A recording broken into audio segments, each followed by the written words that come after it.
I just didn't want you to miss it because some have to leave. Hallelujah. Genesis chapter 28. Yes, sir. I'm just going to start reading around verse 10. And for those of you that are not familiar with this story, this is after Jacob is running for his life. This is after Jacob had gotten the blessing from his father by deception. Jacob and his mother got together and they deceived Isaac. Isaac was old and blind and couldn't see. And he thought he was giving the blessing to Esau. Y'all follow me? Y'all know the story? And so when Jacob got the blessing, his brother Esau said, I'm going to kill him. Daddy's old. Daddy's going to die. As soon as Daddy died and I get through mourning for Daddy, I'm going to get that fella. I'm going to kill him. So he's running for his life. He's running. Here it is in chapter 28. Verse 10, and Jacob went out from Beersheba and went toward Haran. And he lighted upon a certain place and tarried there all the night because the sun was setting. And he took of the stone of that place and put them for his pillow and laid down in that place to sleep. God, all those things are significant. All those mean something, and I don't know if I get a chance to divulge or share all that with you, but we'll do the best we can to share with you. But here it is. Here he is. He lays down and he thinks he's going to sleep. But what? As he's sleeping, verse 12, he dreamed. And behold, a ladder set up on the earth, and at the top of it reached to heaven. And behold, the angel of the Lord ascended and descended on it. And behold, the Lord stood above it and said, I am the Lord God of Abraham, thy father, and the God of Isaac. The land wherein thou liest, to thee will I give it, and to thy seed. The promise doesn't change. God said, look here, and thy seed shall be as the dust of the earth. And thou shalt spread abroad into the west, and to the east, and to the north, and to the south. And in thee and in thy seed shall all the families of the earth be blessed. Oh, isn't that the promise of Abraham? But come on, church. And behold, I am with thee.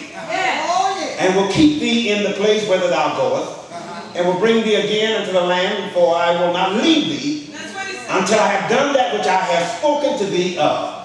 All right? Verse 16.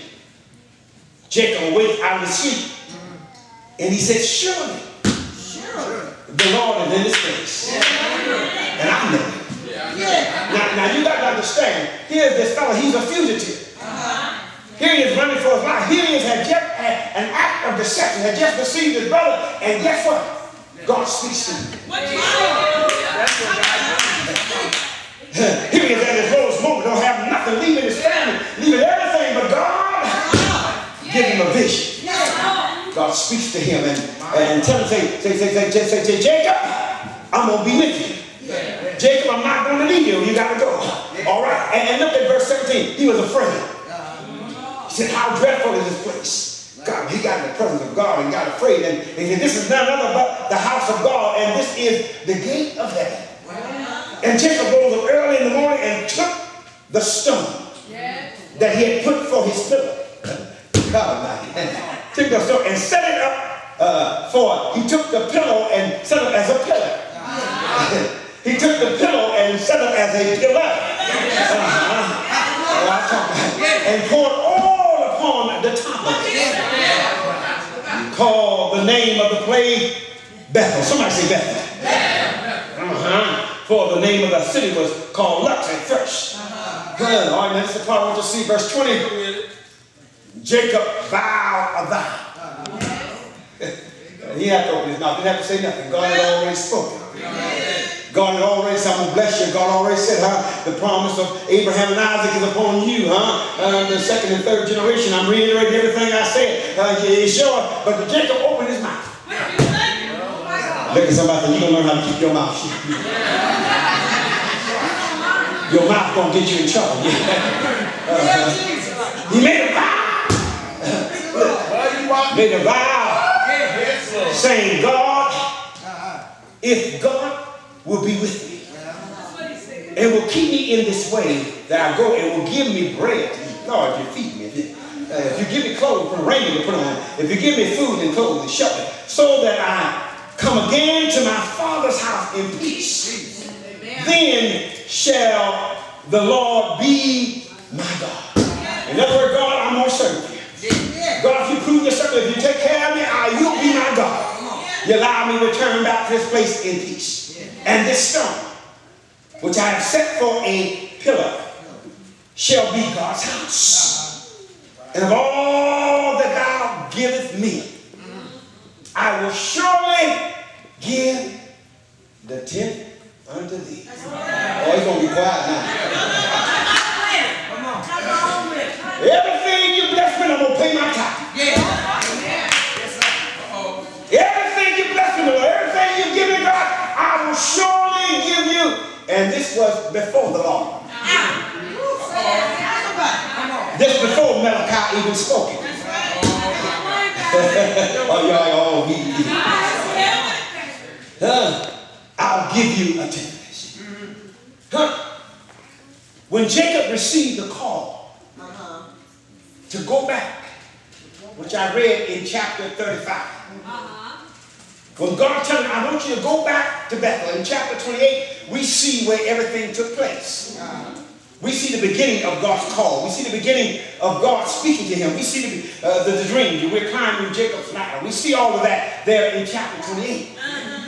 But when we get to chapter 35, God tells him to go back. Church, it was a period of 20 years. 20 years. But you remember, he worked for the woman that he loved. He was working for Rachel. He said, I love her and I want to marry her. He said, Daddy said, work 7 years. He worked 7 years, and after those 7 years, he said, give me my wife. And instead of getting Rachel, he got Leah. Leah's not married. Our customer, the oldest daughter, got to be married first, so you got Leah. He said, now if you really want Rachel, you got to work 7 more years. And guess what? Jacob loved her so much until he worked 7 more years. Man, what love, what love, what love. God Almighty. He worked 7 more years. And then after the 7 years, Rachel became his wife, and then he worked 6 more years under his father and his father-in-law, and this is where he accumulated his flocks of sheep, his herds of cattle, his great riches. He became rich while he for 20 years. 20 years. Was the time wasted? Maybe, but we that know the will of God know that there's no wasted time in God. In fact, when you come to God, you don't talk about time. You got to talk about eternity. You got the number of days, and you believe God. You're trying to order God around. And God said 100 years is just 1,000 years ago one day when it comes to the Lord. See, so here again, and we get messed up because we try to put God on a time schedule. 20 years, 20 years. And I want to tell you something, that God has a plan for your life. Yeah. Where is it? Yeah, it's been a long time. Yeah, you may not be able to see it. But I want you to know that somewhere behind the scenes, God is working. You may not be able to understand. Your life, the turns and the twists that you're going through, but God has a purpose. He has a plan. And my God, He's allowed us this morning to take that giant step into our destiny. We're getting ready, my God. Hallelujah. Because God got to take you through a testing time. He got to take you through periods of trials and tribulations. There's got to be a time of preparation. There's got to be a wilderness experience, if you please. Hallelujah. Anybody know anything about that? Anybody know anything about God's process? God's ways is past finding out His ways are not our ways. Hallelujah. There's a waiting period. How much a child want to be grown, he got to wait until that time comes. I don't care how pregnant that woman gets, she got to wait until the baby's ready to come. Y'all hear me?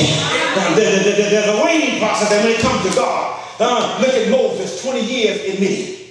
Look at David, years running from King Saul. Look at Joseph having to spend time in prison. All of this is God's process. But look at your neighbor and say, neighbor, be of good courage. I ain't got a half a church. Y'all need help me. Y'all come to church and sit by yourself. You don't have to talk to nobody. But look at somebody and say, neighbor.